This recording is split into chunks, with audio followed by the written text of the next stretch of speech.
Hello, everyone. Happy Dia de los Muertos, and welcome. So this is Between Two Teachers, and I'm Consuelo Lara. I'm Madeline Kronenberg.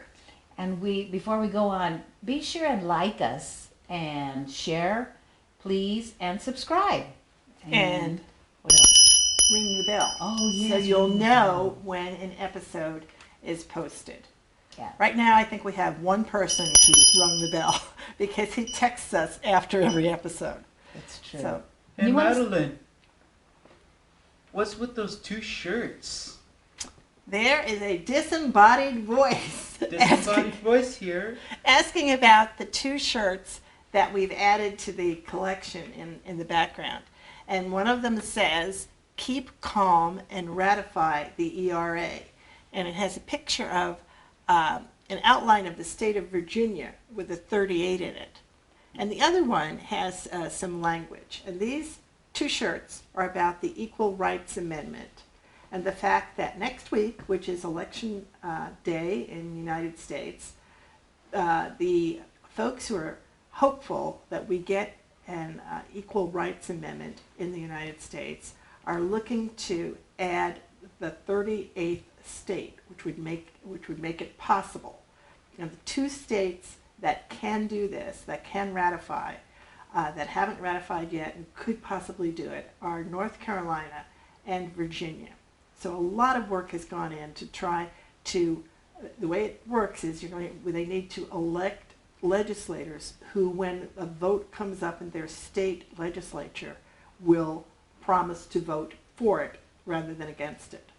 And the Equal Rights Amendment is up here. I will read it because it's very simple. It simply says, "Equality of rights under the law shall not be denied or abridged by the United States or by any state on account of sex." Ooh. We don't have that now in our Constitution. And one way it can happen, right now the only way it can happen, is if this effort to get the legislators elected who are proponents of the Equal Rights Amendment.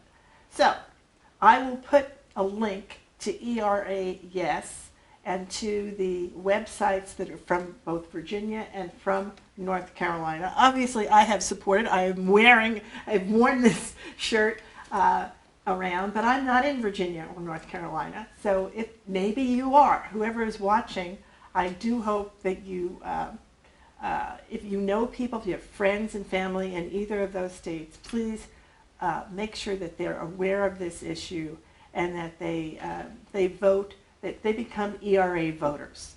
Right? We've talked here about being an education voter.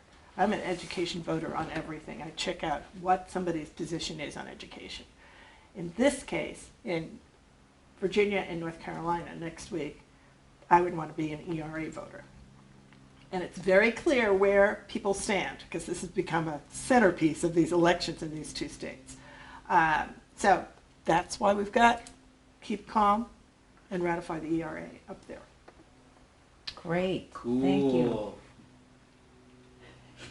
And what I was going to say about the bell, because a lot of this stuff is time sensitive, that when, especially our call to actions, voting is coming up, elections, so you want to be current, stay current what's going on. That's why it's a good idea to have the bell ring so that you know what it is we're putting out there about these different issues. Right, and the issues, I put the link to the issues on our YouTube description, and I'm also going to put it into our Facebook descriptions. So for example, if you want to join the group of people who are texting voters in North Carolina and Virginia, there's a link to that. I'll make sure to put it in the description, but of course it won't work after Wednesday because the election will be over. There you go. So that is why it's important. Yeah. It is timely. Time sensitive, yeah. So we are going to start with federal, go to the state, and then our local issues. That's our We are. process. So, this week, one of the most interesting things that happened, of course, is our Betsy watch, Betsy DeVos. And Betsy this week made the point, she is ever on the march to make sure that that the federal charter school money grows. And that's the funding that goes to help start new charter schools and keep them going, even though there have been all kinds of abuses involved in charter school operation. So this week she's done that, and I did an interesting thing. I decided that before we talk about it here, I would look up her website and the education news website. So the federal government has an education news website, and basically the only thing on it are her speeches. Really? Yes, that is what is there. So if you want to read her speeches, and I will link to it because I think it's worth seeing how she frames things and understanding them. That's what we have in our federal news, education news. That's what the federal government thinks is important, and that's what she's putting out there, her speeches. But in addition to her speeches, there are critiques of her speeches by people who I am more in alignment with. So the biggest one this week was from a blogger named Peter Green. And he does a blog called Curmudgeation. He's a curmudgeon. And so Curmudgeation is his blog. He gave a very thoughtful and complete response to her speech. So I'm going to put the link in to Curmudgeation as well. So anybody who's interested can read what she said and what he said. The other two places I look to for national education news are the national teachers unions. So one is the NEA, National Education Association, which I belong to, and you belong to because it's part of California Teachers Association. And they have something called their NEA edjustice.org, where they talk about all kinds of issues regarding social justice and legislation federally in the United States. And also the AFT. AFT has its own site. So I will link to both of them so you can see what they're talking about. And this week the big news is about the Chicago's teacher strike, which ended. And they are now going to have a nurse in every building. Wow. And a social worker in every building. Wow, that's a big gain. And a 17% raise. Oh, goodness. Which goes to prove it does pay to go on strike. Sure. Right? And everybody who hasn't done it, I mean, this is really the fact. Activism counts. It does make a difference. Right? If they had not done that, they would not have gotten it. Yeah. That's the simple fact. Good for them. That's the simple fact. Goodness. Yeah, it's a huge thing. It is a huge thing. Right? And so that means people are realigning budgets in order to make it possible. So that's been the biggest thing. I'm also going to put the link up to the strike tracker because there are still other other districts throughout the country that are on strike for their own different reasons. And I think it's interesting that somebody is keeping a record of it. So I'm just going to call it out so we'll always know. Right now, we're at a point in education in the United States we never had before, where there's pretty much always somebody on strike. Yeah. And it's not covered by regular media. It is not covered. And I think it's something we, as teachers, it really is something we should be able to call out. If teachers throughout the country are doing this, are going on strike, and are gaining the attention of their local officials and their local communities, and it's coming out that things have been very unfair, that they've been treated very unfairly just across the board. And lots of times there are patterns in what's out there, so you can see, who has nurses. Yeah. They do in Chicago now, but I know, where else are there? Amazing. A lot of us need nurses. And the last little thing I want to say on as far as anything to do with the federal government is I noticed at the last West Contra Costa board meeting that when Aspire did its petition, that they use Engage New York as their curriculum. Yep. And I'm just going to call it out that Engage New York is a curriculum developed and paid for by the taxpayers of New York. Yep. And it's a statewide curriculum that Aspire is using, and they can use it for free because that is what the taxpayers of New York, how they have set it up. It's free. It's free. Which means that charter school pays no money for curriculum. Right. Because they're smart. And I don't hold that against them. No, That not is at all. a smart Not thing at for all. them to do. Absolutely. And I think more and more districts need to look at that. Yeah. Especially districts that are cutting back on expenses. Who are in a deficit. Yeah. Maybe. Yeah. Could look Right. at And I am not saying Engage New York is the only one, because I certainly haven't done research to check that out. But Right. I know Engage New York is one, and there probably are other states that have done the same thing, and other ways to look at curriculum that has been taxpayer funded. California has operated differently, and maybe it's another thing that California needs to do, right? I mean, California can even partner with New York. Right. Yeah. But that's a bigger question. I just wanted to call out the fact that Aspire does use Engage New York, and that really piqued my interest when I heard it. Good. Now, you want to say something about So, on the state level, national issues? National issues. do I have anything? National money. I mean, it really is national money. Oh, national money. So I've been giving a lot of thought to the dark money issue in education and privatization. There's a lot of charter renewals are coming up, and I've been giving this a lot of thought. I campaigned about saving our public education funds from going to the charter industry and real estate developers and real estate investors. So my thought is that it's important to follow the money and to look at where the money goes and I call it like a dark money network. And so there's money that's out there that circulates among people who are privatizers, who actually think that West Contra Costa is big business, and that it's like they see the district as a cash cow. And they are these vultures. They're just circling, waiting to swoop down and get their piece of the money.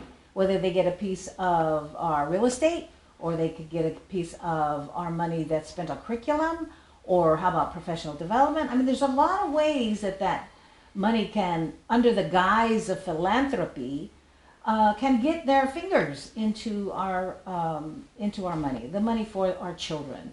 And there's also ways they funnel this money through organizations like GO and also Ed Matters, and they also support elections. And that's really where it becomes dark money, is if they're as well influencing, this network is also influencing elections, and they don't have to say who they are. That's what makes it dark money, is they're in the shadows, and they don't have to identify themselves. So I see this all linked together, really. And to me, it's very similar to Walmart and the Walton family. So is it going to hurt the Walton family if I decide not to go to the local Walmart store? Or if I, whatever my relationship is with that store. That's just part of the whole way that they get their money. So it's not, if I vote yes or vote no for renewal on a charter, is it going to stop the real estate investors or developers? I doubt it. So that's where I kind of I'm wrestling with that, with how to vote on that.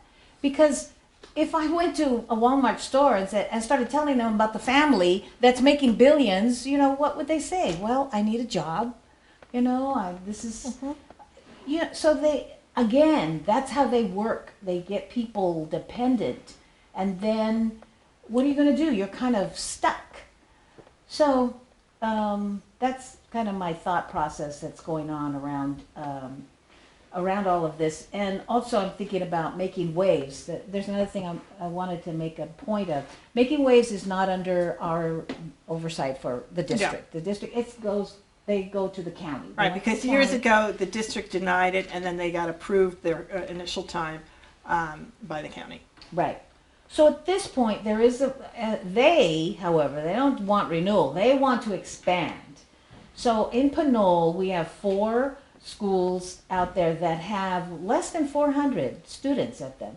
And the Making Waves wants to do an elementary school that wants to take 600 new students. So where are those students going to come from? And it's hard to keep a school open that's less than 300 or 350. So this is a real crisis for the local neighborhood schools. And there is a movement among the parents out there in Pinole, Wave Watch. Right. I think there's another one too. And just so you know, I don't know if anybody watched those riots that happened at the school board meeting in Oakland, but those were not teachers protesting over there. That was parents who don't want their schools closed, and that's what's going to happen here. We're in danger. We're in real serious danger with having some of our schools threatened. So it's important for the community call to action to get involved, find out the information as much as you can. And I believe we posted some of that. I posted it, and I have it on my list again here for both of those. There's a change.org petition, and there's one both for Wave Watch, for Making Waves, and also a call to action, particularly if you live in Pinole, to pay attention and contact the people on the Pinole Planning Commission, because there are some steps that have to happen first at the Planning Commission level. So I'm going to post the link to that information. And there's also Oakland Not for Sale. And Oakland Not for Sale is the parent group, and they also have a change.org petition and need community support. Because the fact of the matter is that all of these decisions can be changed. It's not too late to change the decision in Oakland. I will tell you, in West Contra Costa, a number of years ago, when I was on the board, at one point in time, and we were under a trustee, because remember, the thing about West Contra Costa and why I am so concerned about the financial problems is for the first 10 years that I was on the board, or 8 years, we were under a trustee. And the trustee decided what you could do and what you couldn't do. And the trustee had said we had to close schools.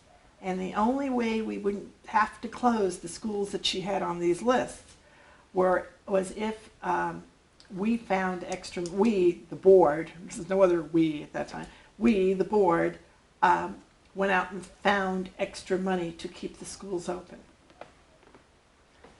And we did.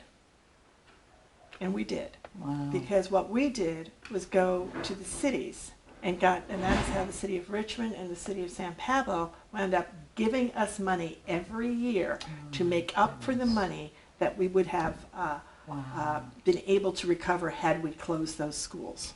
Wow. All right? But what that shows me is that if you have the political will, you can change that list, especially when it comes to closing schools. All right? So closing schools, we had 2 lists of schools. And some schools, one school, Coronado, was on both lists. Coronado not only did not get closed, it got rebuilt. Wow.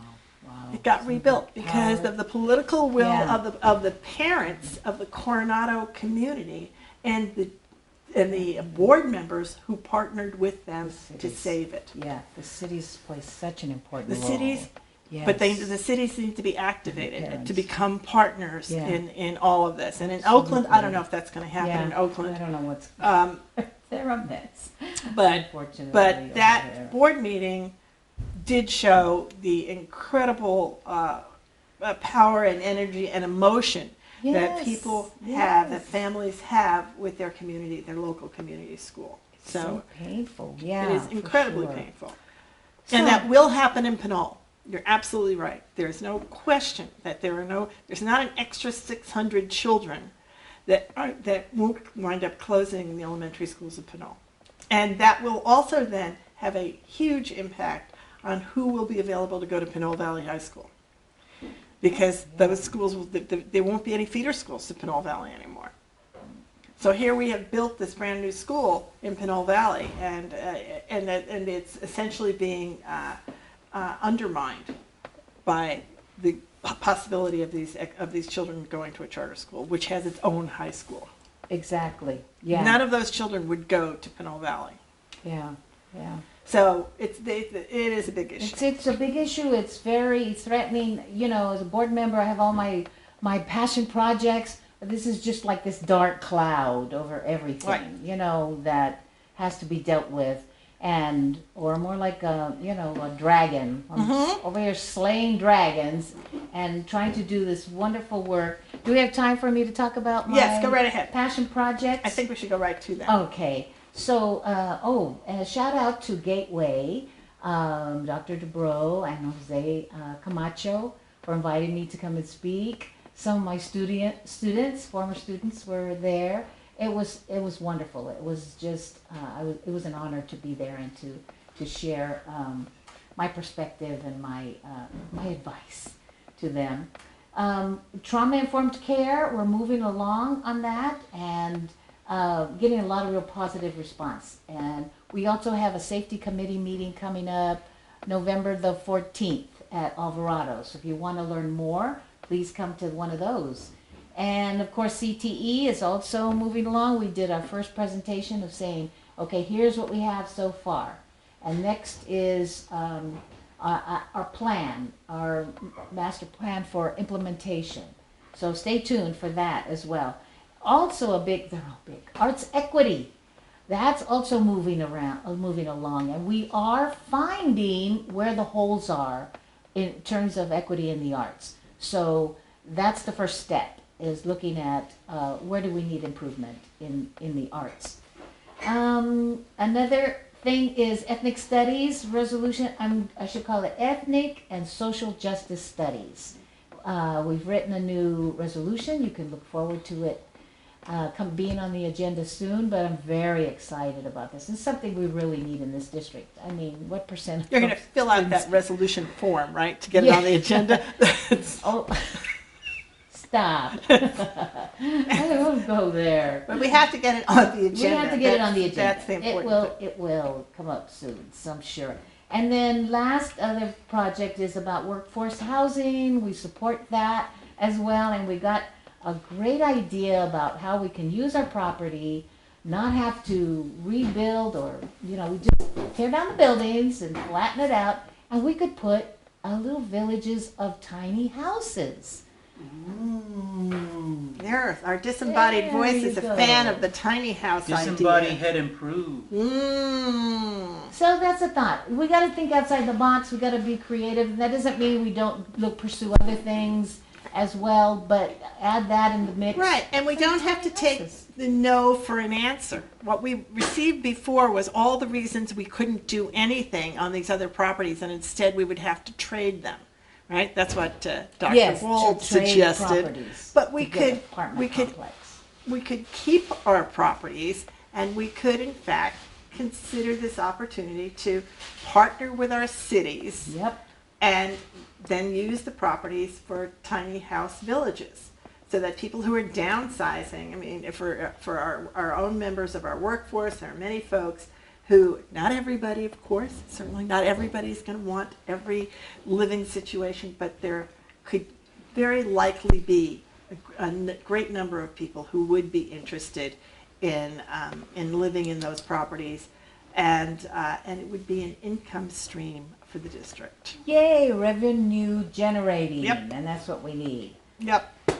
Well, I think that's I've got it. two more things. I just want to say okay, go that two more calls to action. So I do want to make sure that everybody, I will put the links in.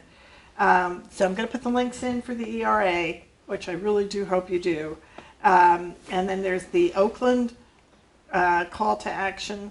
Wait a minute. There's two for AFT. AFT has a call to action, a federal call to action, because our president and Ms. DeVos are interested in cutting back on the food program in schools. So have your voice be heard on that. Please. This is just an opportunity to get your voice heard, if nothing else. It's not hard. It's if you're watching this, you're at your computer anyway, you can click on, sign the petitions, and become part of the solution. And then the other one is there's Making Waves. There's the Oakland is Not for Sale, both of those. Then there's the AFT one. And also there's another one that the California School Board Association has out for full and fair funding. Yes. That's another one to sign. So if you Yeah. haven't signed those four, and if you sign them, you can also share them out with your networks. Oh, So yes, please. with each of those, right, just like you're going to like us and share us and subscribe to us and ring our bell, you can do that with these four things. And finally, I have the joke. It's my turn. Oh, yeah. We're gonna end on Okay. a happy note. All right, here's our happy note. Now, this was the week we had the World Series. And the World Series is very exciting. I have a Washington hat over here because I visited Washington actually this year. I visit every year.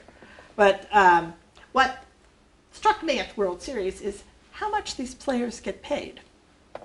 Okay. All right? So the players get paid. There's one player right now. What's his name? Here he is. Somebody, and I honestly don't know him well, but many of you will. A guy named Mike Trout plays in Los Angeles. He makes $430 million. Wow. Mr. Trout. So here's the joke. Think of Mr. Trout. I think of him. Okay, hear this. And this is so here's a picture of somebody playing baseball, like Mr. Trout. And he sees a car going by.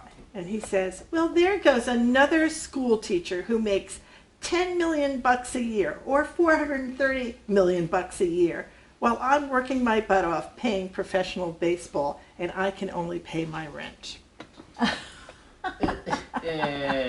Yes, wouldn't that be nice? Oh my gosh. Wouldn't that be nice? Trade places. Let's trade places with Mr. Trout. That's good. That's good. Okay, my turn next week. Your turn next week. All right. Bye-bye. See you next everybody. week.